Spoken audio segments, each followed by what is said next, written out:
I'm glad to be here this morning. We're going to make this fun, exciting. I have a rule in my office when I speak. I have some jokes that I brought. So the rule is, the softer you laugh, the more jokes you get, okay? So does anybody know what today is? Tuesday. That's a good one. I'll start there. How about National Butterscotch Pudding Day, all right? Anybody know that? How about Talk Like a Pirate Day? So you guys can go out, am I right? Talk Like a Pirate Day? So I went to my joke book and I brought my best pirate jokes for you, okay? Because butterscotch jokes are hard to find. All right? So why is it difficult for a pirate to learn?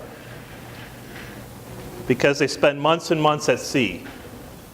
Oh, come on, guys. See? Who's my table slapper? There we go. You saved them for one joke today.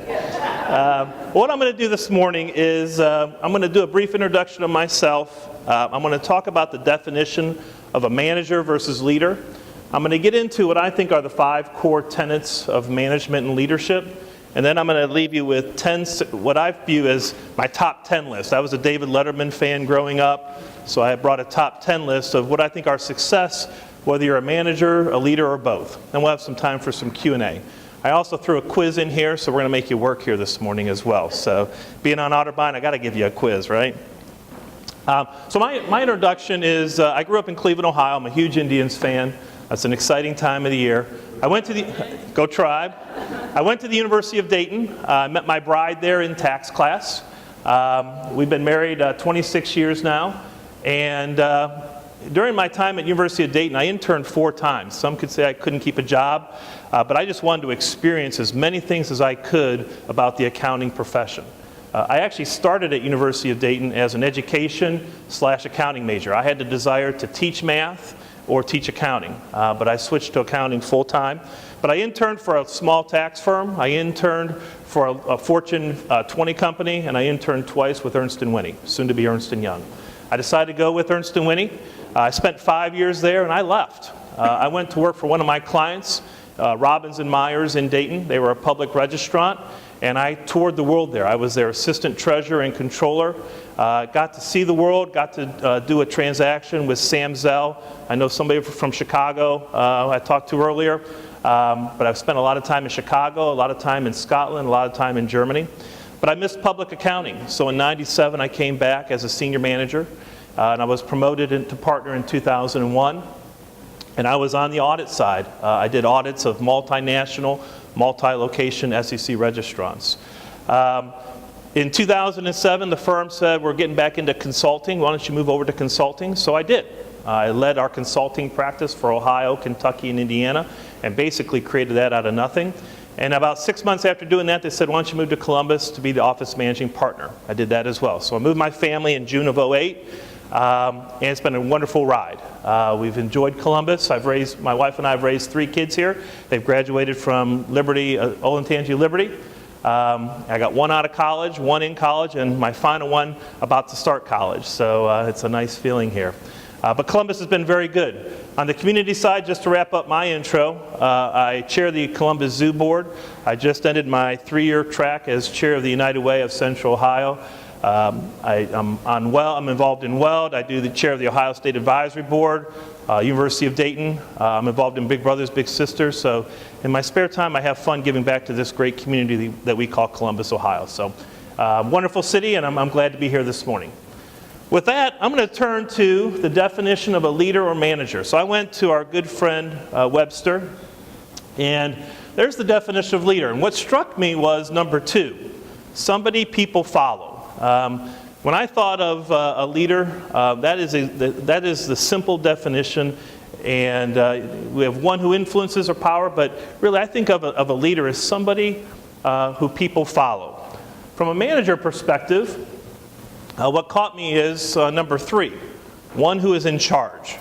And I would submit to you that in my dealings with CEOs and dealings around town and in 29 years in this profession, I think you find leaders, I think you find managers, and I think you find both.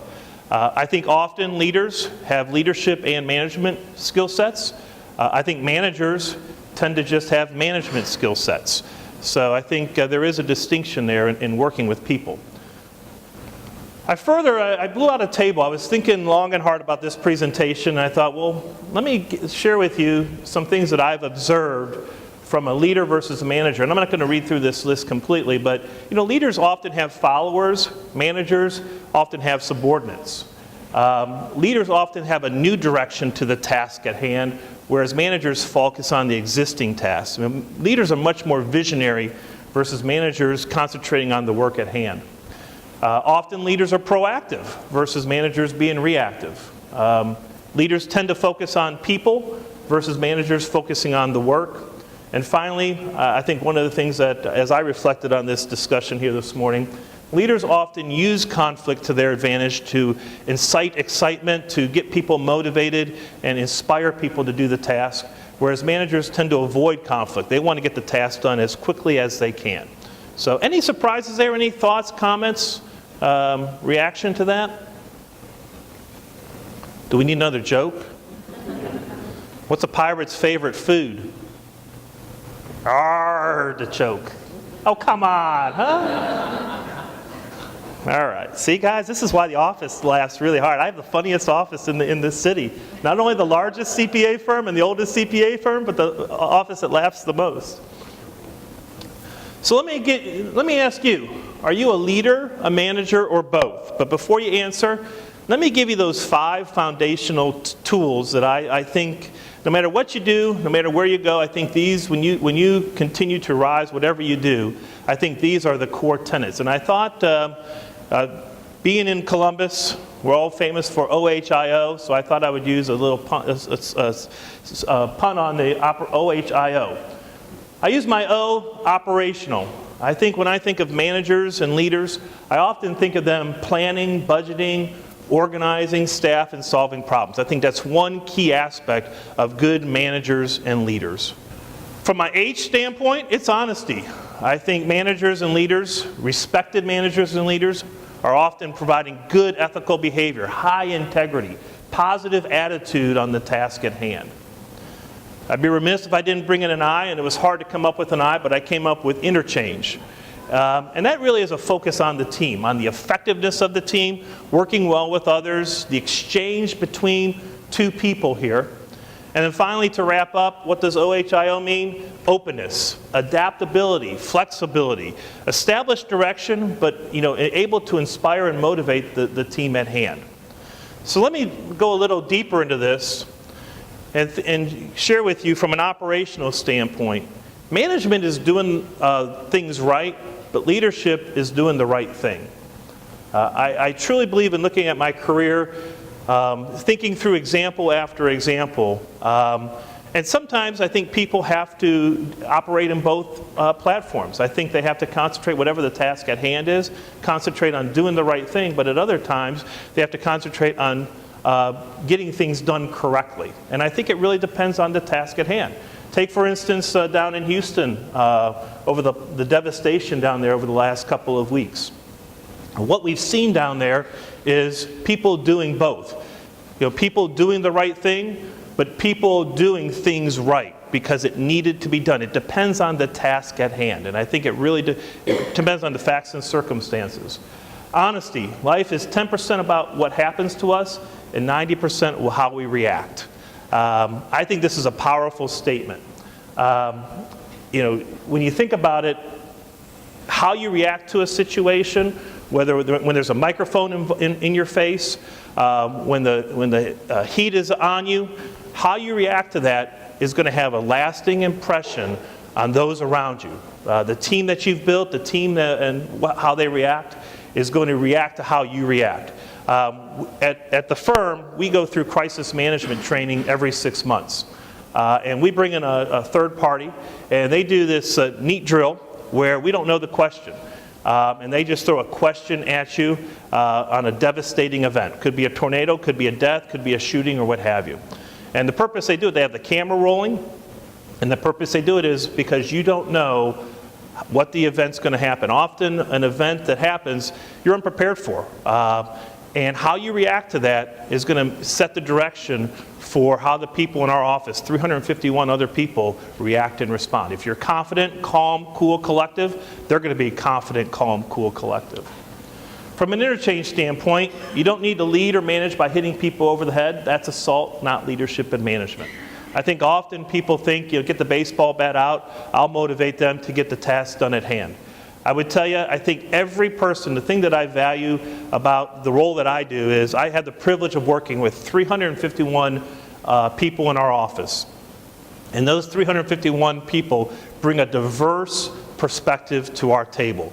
And I think the power of our firm, the success that we've had, is because not only do we have a diverse workforce, but we embrace the diversity and the different thoughts that they bring to the table. And I think as a leader or a manager, how you motivate, how you inspire, how you bring those collective minds together to make 1 + 1 = 3 is so powerful and such a key aspect of success. And finally, my openness and adaptability, flexibility, it is seeing what life can be like while dealing with what life is. I think this is a differentiator. Managers tend to focus on what life is. Leaders tend to focus on the vision of what life can be. Where it can go, what's going to happen, not just today, but a month from now, a year from now, or 10 years from now. I also think the fifth core tenet, so I talked about OHIO, and I had to throw the V in there, and I couldn't come up with a V that tied in with this, so it's a separate slide.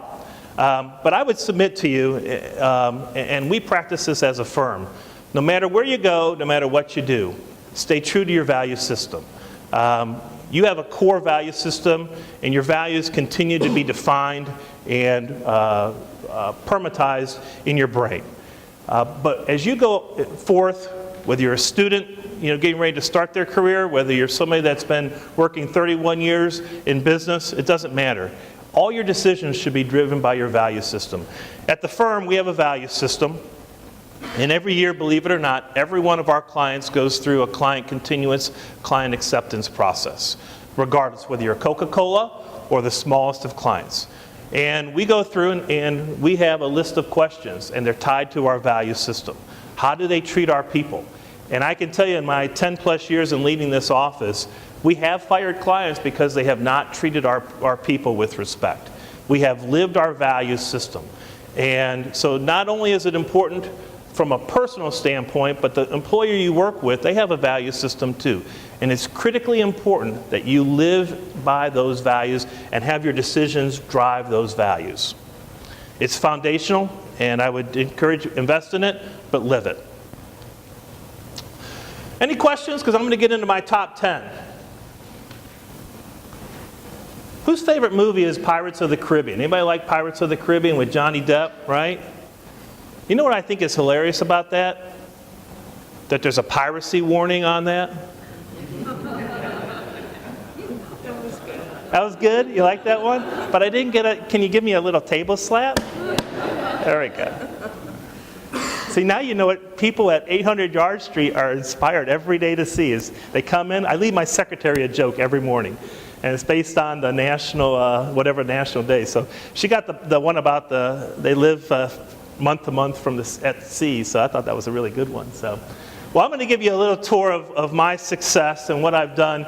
And as I thought about this, I'm going to give you examples behind my top 10 list. First, number 10, communicate up and down the line.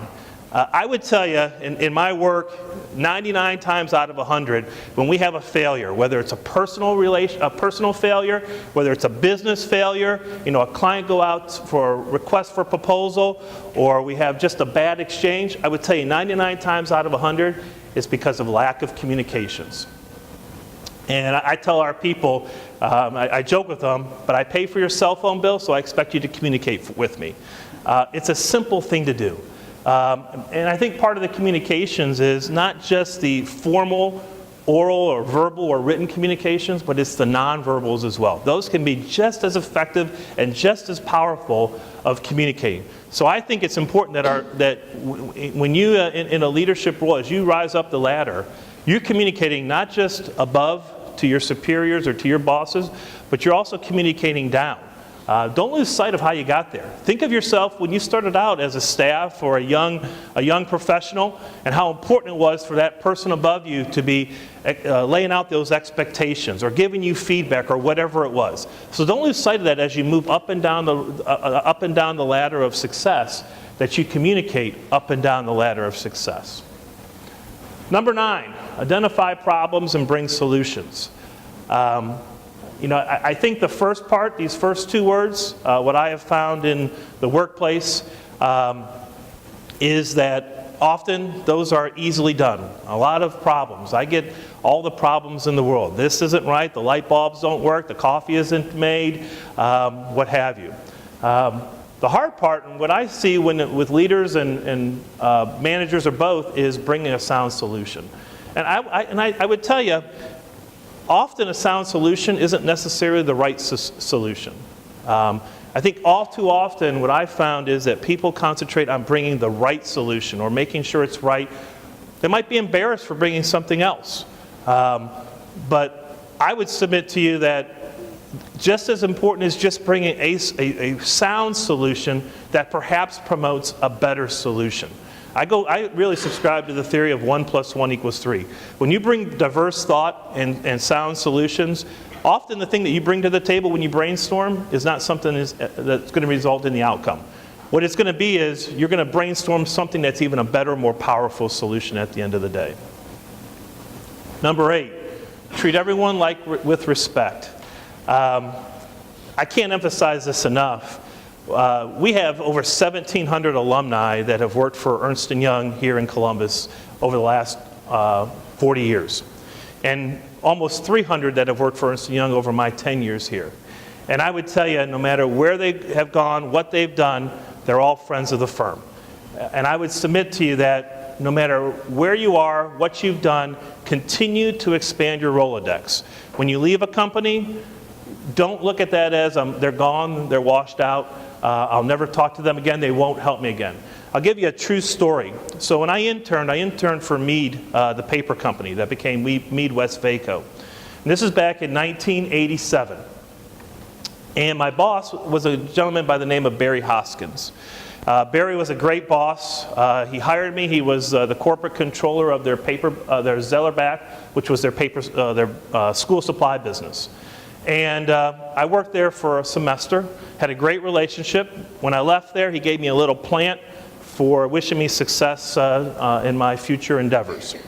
I stayed in touch with Barry. I would touch base with him. I'd send him a letter. Back then we didn't have emails, we didn't have computers, we didn't have phones. But I would send him a letter from time to time, seeing what he's doing, what have you. So we corresponded on a regular basis. Almost 14 years later, I get a call from a company out in Yellow Springs, Ohio. Anybody from Yellow Springs? Anybody know where Yellow Springs is? All right, so anybody been to Young's Dairy out there? For those that haven't, Young's Dairy is a must. You'll get to know about me, I really like ice cream. So that is my danger food here, but I love ice cream. But go to Young's. But anyways, I get a call from Creative Memories, the scrapbooking company, and they're looking for an audit firm to do their international work.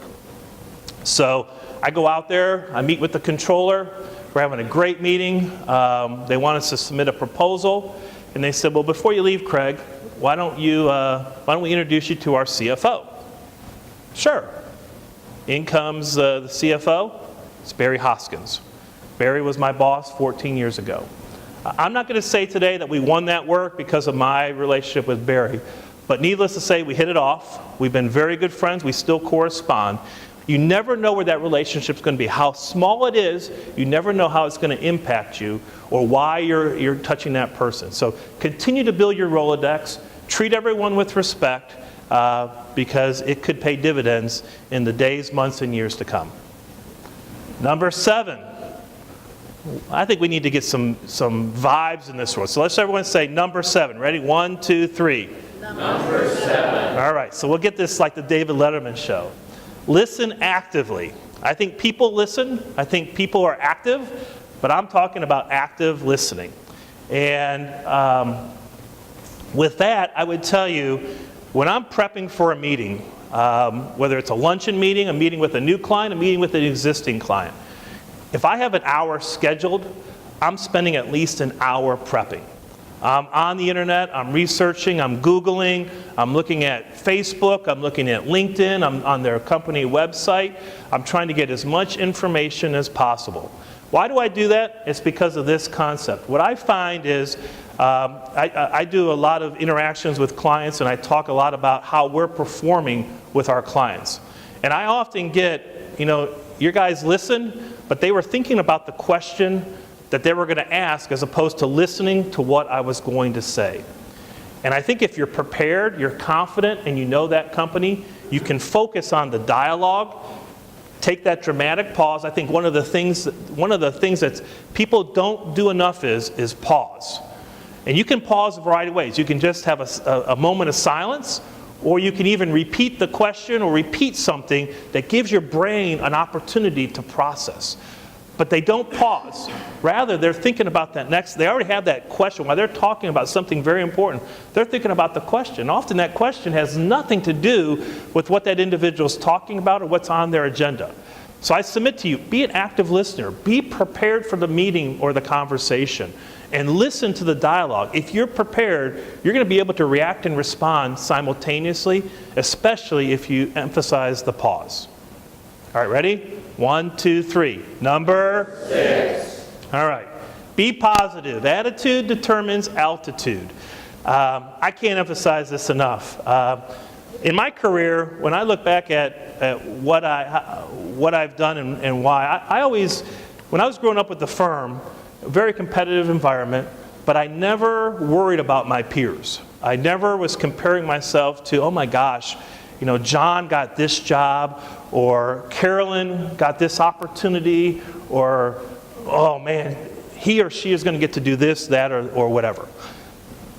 Rather, I always took the approach of being positive and concentrate on the person above me. So if I was a senior, the next level in our firm is manager. And what I would concentrate is, what are the managers doing? And I would try to take work away from the managers. It's one of those things where if you aspire for that position above you, try to be that position and be positive. You're going to have failures. The most important thing if you're going to do that approach is be positive about it, because you're going to have failures, you're going to have setbacks. There was a time, and I'll give you an example, back in 1993, we had this client continuance process that I mentioned, and the manager came to me and said, Craig, can you complete this? And I said, oh my God. I went home that night and I didn't sleep a wink. I thought I was fired the next day because I wanted to be a manager, and I always felt that if I wanted to be a manager, I had to pull things from him as opposed to him pushing work towards me. And every time they pushed work towards me, I thought it was absolute failure. So my goal throughout my career has always been, I want to pull things from those above me. I want to have a positive attitude in everywhere I go, but I always want to pull things from them. And that's how I lived my life, how I lived my career. And I think it's been a very rewarding career, but I've had failures, but I've had to pick myself up time and time again. I think the other thing, who has a theme song here? Who has a theme song? Who saw me driving 270 today? Anybody see me driving from Powell, Ohio to 270? Well, if you did, you'd have seen my car driving, but you'd have seen, I got a call around 6:50, but prior to that time, I was blasting Wang Chung. Everybody have fun tonight. And I blast Wang Chung just about every day of the year. That's my theme song. And that puts me in a great mood. It gets me pumped up, excited. When I have a big presentation, when I have an audit committee meeting, when I have a big, really stressful day, I am blasting Wang Chung in my car. So I would encourage you, if you want a secret, concentrate on the push-pull theory and be positive, but have a theme song. Next time I see each and every one of you, have a theme song, and when you're feeling down, when you need that pick-me-up, blast that baby and have fun with it. Ready? Number 5. All right, set expectations. Think about your own career. When you don't know what's expected of you, when you don't know where things are going, when you don't know what is expected of you, how can you be successful? And as a manager or a leader, your job is you're only as good as the people underneath you. So the more you communicate, the more you set those expectations about what you want done, the better off and the more highly likely you're going to have a successful endeavor. We do what's called assessment of service quality in our firm. So all of our jobs, one of my roles, and I do about 100 of these interviews a year, is I go out and talk to our clients, and I ask them how we're doing, what we can do better. One of the first things we ask in that survey is, what were your expectations, and how did we perform against your expectations? It's so critical. If you don't know where you're going, it's part of the roadmap. How are you going to get there? And I would tell you, as a manager or a leader, or both, think about that with your young people. Often when you continue to rise up the ladder of a firm or company, you often focus on the task at hand and the new opportunity. The buzz is really sound. You're blasting your theme song. But you forget about those people underneath you, and that really make it possible for you to be in that position. Set those expectations. And I would tell you, if you set those expectations with them, you're going to reap the benefits in the days, months, and years to come. This is one of my favorite. Number 4. Top 6, bottom 6. So the year was 1997. I had just come back to the firm. And often when a client requests a change in personnel, they'll say, can we interview 2 or 3 people? And I was, this particular client had a need for a senior manager. And I just come back to the firm, so the firm came to me and said, Craig, we're going to put you in, we're going to put your bio there, but we just need to fill the spot. We don't expect you to do it. You don't have the right experience. You're just coming back. But maybe over time, you can develop that experience. So I go to the meeting with the client, suit and tie, and half hour, within 10 minutes, the CFO says, okay, thanks for coming in. And I went back to the audit room with the rest of the team. And the partner comes back, he picks me up, he goes, Craig, can I see you? And we go to the little side room there, and he goes, Craig, you're the senior manager on the job. I said, well, I thought it didn't go well because I was kicked out in 10 minutes. 2 years later, didn't get any feedback, but I was happy, I was elated, and I've served the account for 16 years. Had to rotate off and do some rotational rules. Our crazy profession has some rotation rules, but I served the account for 16 years. A couple years later, this CFO, who I've become personal friends with, we were talking, and I said, you know, when I interviewed, it was a short interview, but I was curious as to, you know, just what goes in your mind. I'm constantly trying to learn and get feedback and insights. He goes, oh, Craig, it was easy. He goes, I have this top 6, bottom 6 rule.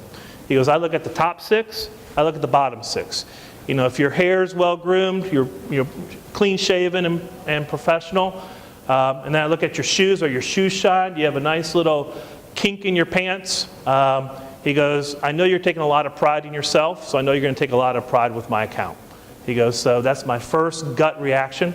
He goes, everything else was confirming that, and that's how I do it. So I would tell you, dress for who you want to be, not for what you are today. So if you want to be that CEO, you want to be that president, you want to be whatever, president of the university, look at how he or she is dressing, what they're appearing, what they're doing. Dress for who you want to be, not for what you are today. Number 3. Be prompt, even early. I like to use a story about you need to have 10 smiles to turn a frown upside down on this one. You know, if you're late, if you're tardy, first impressions, you only have one shot at a first impression. So your appearance, your tardiness, your notes, how organized you are you ready to go? That's only one time. After that, often after your first impression, you don't have a chance to restore it. And I would submit to you, when you make somebody upset, if you have a child or a friend or a sibling, and they've been crying or had a bad day or whatever, science shows that you often need 10 smiles to turn a frown upside down. I would submit to you that you need 10 positive reactions to turn a bad first impression upside down. And one of those bad impressions is tardiness. I have in the office, I have this expectation that if I'm late, you have 7 minutes. So I lay out this expectations on meetings that my lateness is 7 minutes after the meeting starts. If I'm not there in 7 minutes, I'm not going to be there. But I set that expectation out at the start. My secretary communicates that. But meetings, business meetings, first meetings, get there early. Sit in the parking lot, jam your theme song, prepare your notes, do a little research on Google, make a phone call, take a little snooze, whatever it is. That first impression, you only have one time. Number 2. All right, seek feedback. This seems like a simple thing, but feedback can be in the forms of so many things, and I think people often, especially today, what I've noticed is people often think feedback is only in one form, and that is the formal feedback. But there is the informal that's just as invaluable, and as well as the nonverbal. When you give something out and you get that nasty facial expression, confused facial expression, that's just as powerful of feedback as the formal.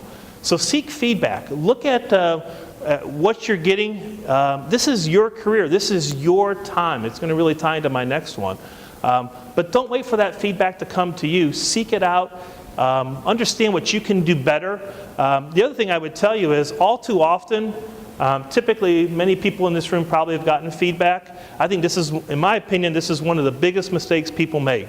Is often they start out with, Craig, you've done a great job, you're a great person to be around, we love you on our team, blah, blah, blah. And the first 15 minutes is positive, positive, positive. And the last 2 minutes is, here's what you need to develop. That last 2 minutes is often noise because we're so elated about the positive. What I tell people to do is when they get the written feedback, I tell them to take a black Sharpie and cross out every positive word in the feedback and look at the development points. Because those are going to be the drivers for future success. All the successes, they're done. They're over with. You've already earned those accolades. Move on. Concentrate on the development points and what you need to do in the days, months, and years to come. And take charge of your own career. My story for you on this one is, as I reflected on this presentation, I thought about, I really do believe that managers, leaders, they don't wait for their career to evolve. They take charge of it. And as I look back, the one thing that has been important to me in my career is I started back in the early 90s this informal board of directors. And I have some people that I go to. They don't know they're on my board of directors, by the way. I don't have a website that says you're on my board of directors. They don't get compensated or anything like that. So this is, but I have people, I have a very close friend who has 3 kids, a little bit older than mine, and I'll sit down quarterly with him and just talk about kids, raising kids, learning insights. I don't do everything he tells me to do, but I learn. I'm constantly trying to get better. I have a very good friend that I go to for time management. I have another colleague that I like to talk about my career. I have a very good female friend that I think she's wonderful with handling stress. So I have these, it's just like a board of directors for a company or a university. You have a board of directors. Each of those board of directors is a diverse group of people, and they bring certain skill sets to the table. My own personal situation, for over 20 years, I've had my board of directors, very diverse group. I go to them frequently or talk to them about certain things. They bring a certain skill set to the table. I fire certain board of directors. I add new ones based on what they're doing. But, to me, that's part of taking ownership for my own career, taking charge of my own career, is having that board of directors that I can go to. And it's been so important to me as I've continued my progress up the firm. Even to this day, when I became OMP, Office Managing Partner, they didn't sprinkle pixie dust on my head and say you have all the answers. There's no manual about Office Managing Partner.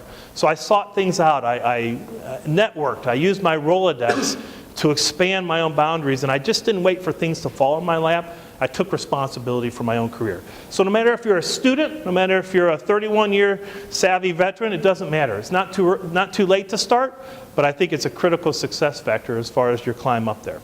Questions, thoughts, comments? Yes?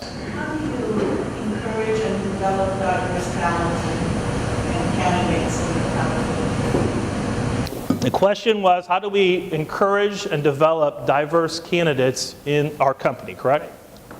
I'll tell you a story that really hit home, and I share it with everyone. About 9 years ago, we had a women's partner meeting up in Toronto, Canada. And the firm did this brilliant thing. At the time, we had about 17% of our partners were females. And the firm really wanted to concentrate on how we increase our female leadership in our partner ranks. So what they did is they invited all the female partners in the US and Canada to Toronto, to the convention center, and they invited 17% males, the leaders.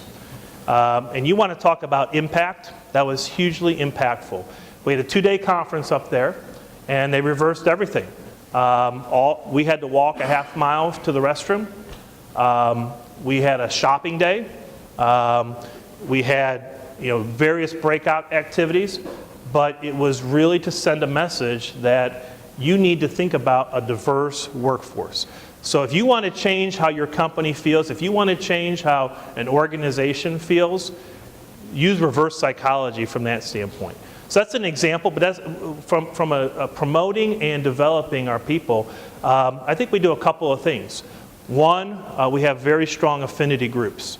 And those affinity groups are really focused on education of the masses about what's going on. So when we have an affinity event, for example, we had a movie night for Japanese and Indian. And we showed Japanese and Indian movies, and we brought in ethnic food or authentic food for those.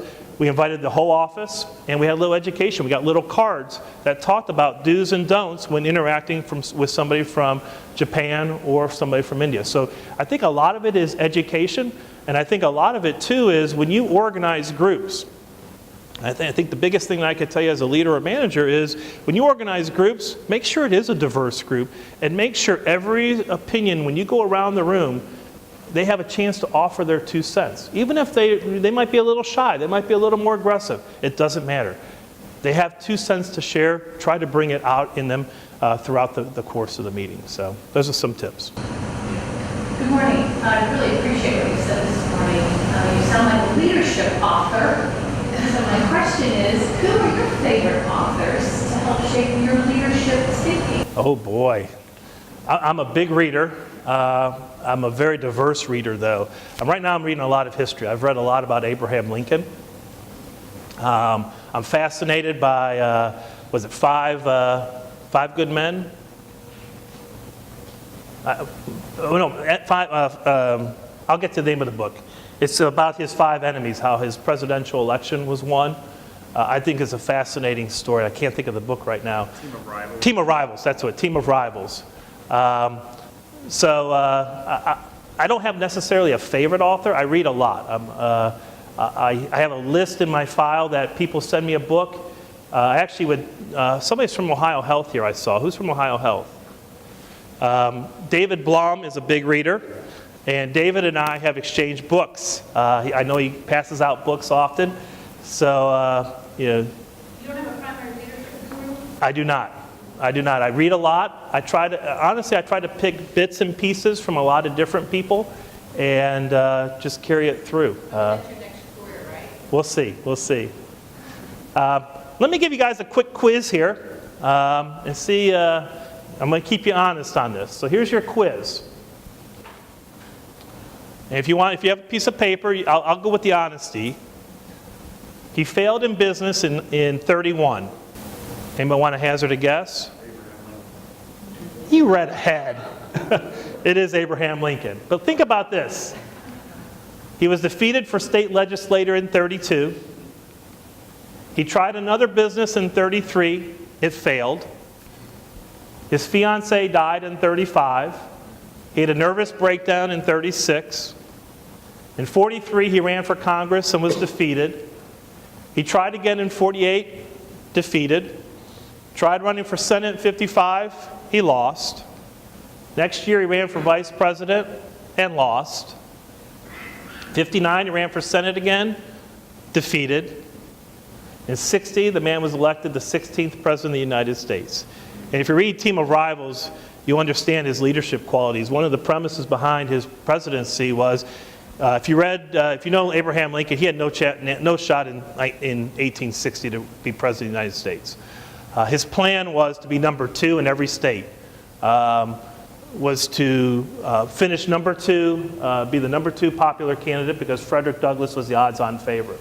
But the theory was, if people, after the first ballot during the convention, Republican convention, if the winner, Frederick Douglass, wasn't, I'm sorry, what did I say, Frederick? If Douglass wasn't elected on the first ballot, they would opt for number 2. And I think it was on the 17th ballot that he was elected as the Republican candidate and became president. But what I find interesting is, he signed his name A. Lincoln, never signed it Abraham. And if you go back to the historian, I find fascinating, during the Civil War, many soldiers died and there were many ups and downs, but Lincoln established lasting connections with the troops by visiting the battlefield and hospitals. And if you look at his history, 2 days before, he had these dreams about being assassinated. They're documented. And 2 days before, he was actually in the battlefields visiting the troops. He wasn't in the White House. He was out amongst the people. He always made it a point to shake everyone's hand, speaking to every individual, and often was the last person to leave a party, regardless of what the escorts and people wanted to tell. He was often warned to leave the party early because of some scrupulous people in the party. But here's a guy that, if you look at his career, he balanced leading the country with managing the situation. I just think it's a great example of some of these things that we've talked about here this morning. With that, so are you a leader, a manager, or both? I submit to you that I think times, just to wrap up, leaders, sometimes situations call for leadership, sometimes they call for management, sometimes they call for both. I hope these tips have been helpful for you this morning, and I'll just open it up for Q&A and maybe another joke or two. So what questions do you have? How have you dealt with, throughout your career, pessimistic and or negative people? All right, the question was, how have I dealt with pessimistic or negative people? It's a challenge, but I love a good challenge. In my job, every day of the week, I get up and I don't have any idea what my day is going to look like. So I view it the same with pessimistic or negative people. I think you have to figure out, and it just takes time. If leadership was easy, anybody could do it. The fact of the matter is, no matter what it is, no matter what the task at hand, you've got to figure out a way to get that person excited and motivated. In my role as office managing partner, I was interviewed by the Business First magazine when I first came to Columbus. They wanted to do a special on me and talk about who I am, who's this new guy in town. And they asked me, what does an office managing partner do? And I said, that's a good question because there's not a manual. I said, but I don't view myself as the office managing partner. I view myself as the chief curiosity officer. And I've always prided myself in my 10 plus years of leading this office as the chief curiosity officer. And I would think if you look back at leadership, people leading companies today in this town or around the country, if they're effective leaders, they're creating a curiosity. And I've always viewed my role as I want to create a buzz about Ernst & Young in the community and inside the four walls of 800 Yard Street. If I'm creating it about the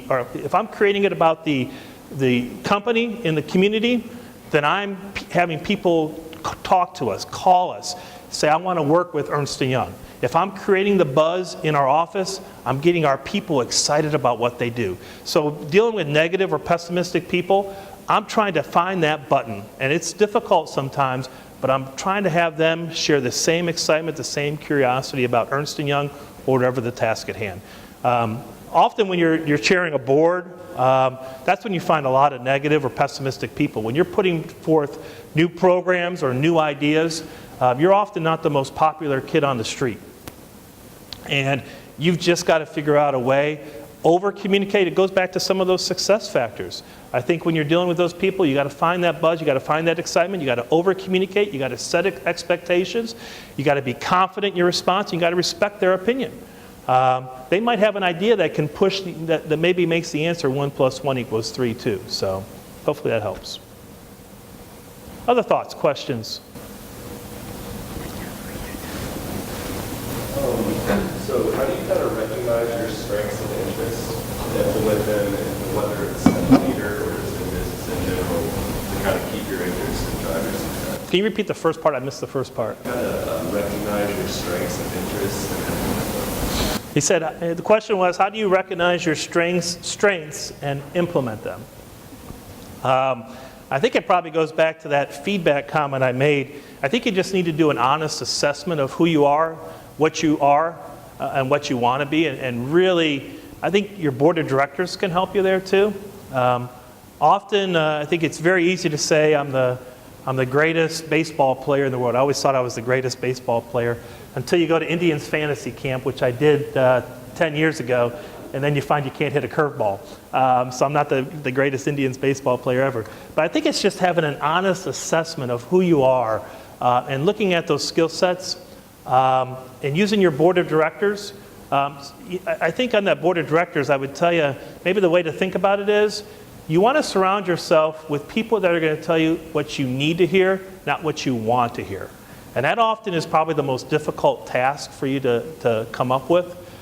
People will tell you, you look great in a blue suit, or your hair looks nice, or whatever.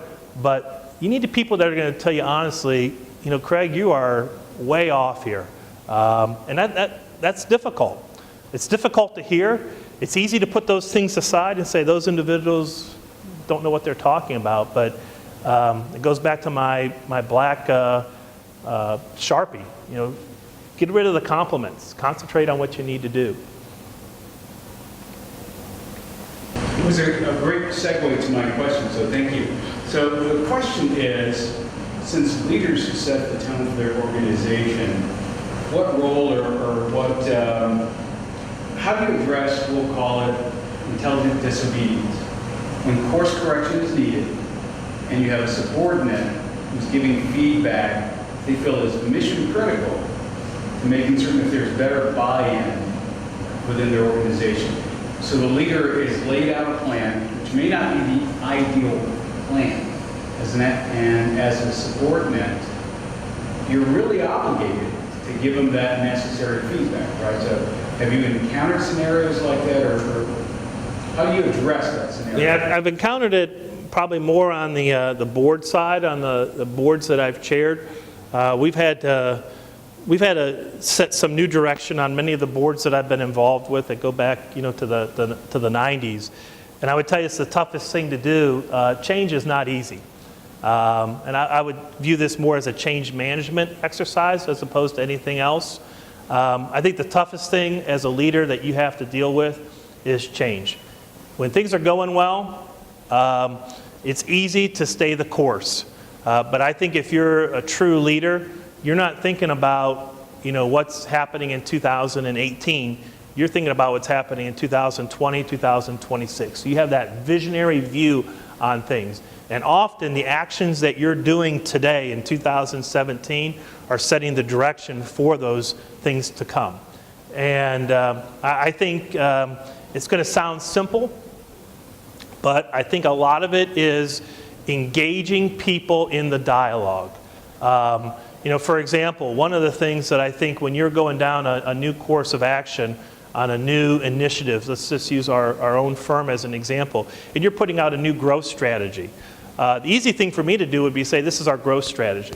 Boom, boom, boom. We're going to do X, Y, and Z.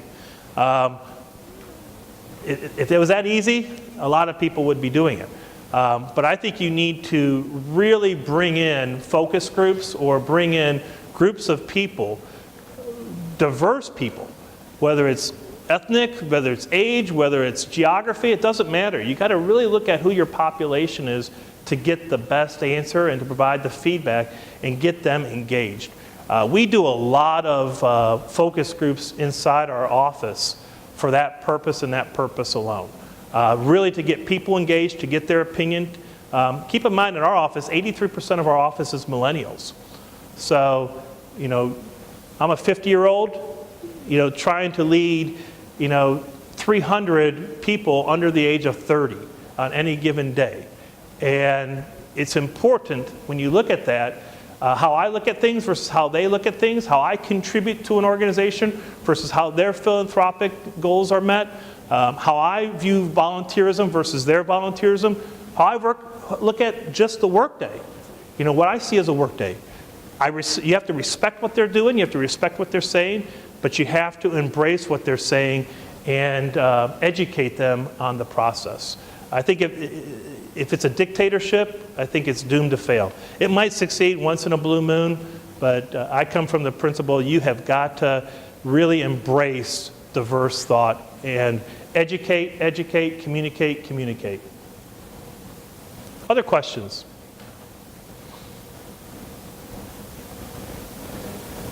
Oh. I just wanted to go back to this language of the difference between the way managers think and the way leaders think.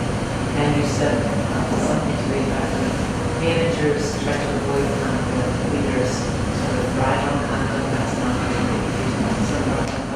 Yeah, the question was, if you go back to one of the early slides, I pointed out the two, and it really deals around conflict.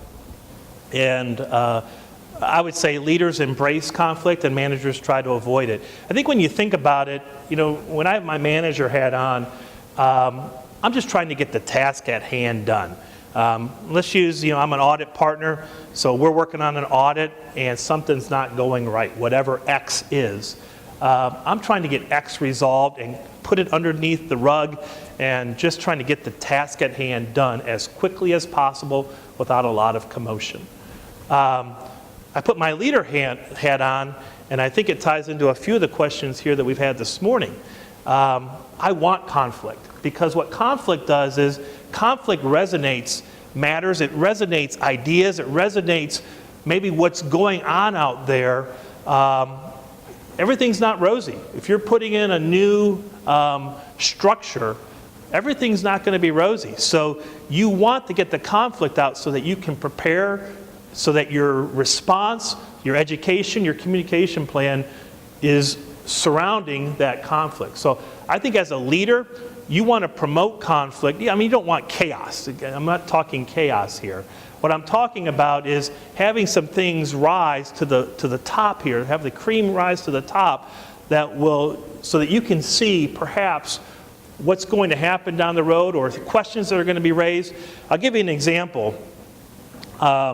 We moved our office from downtown. We moved out of downtown Columbus 2.5 years ago.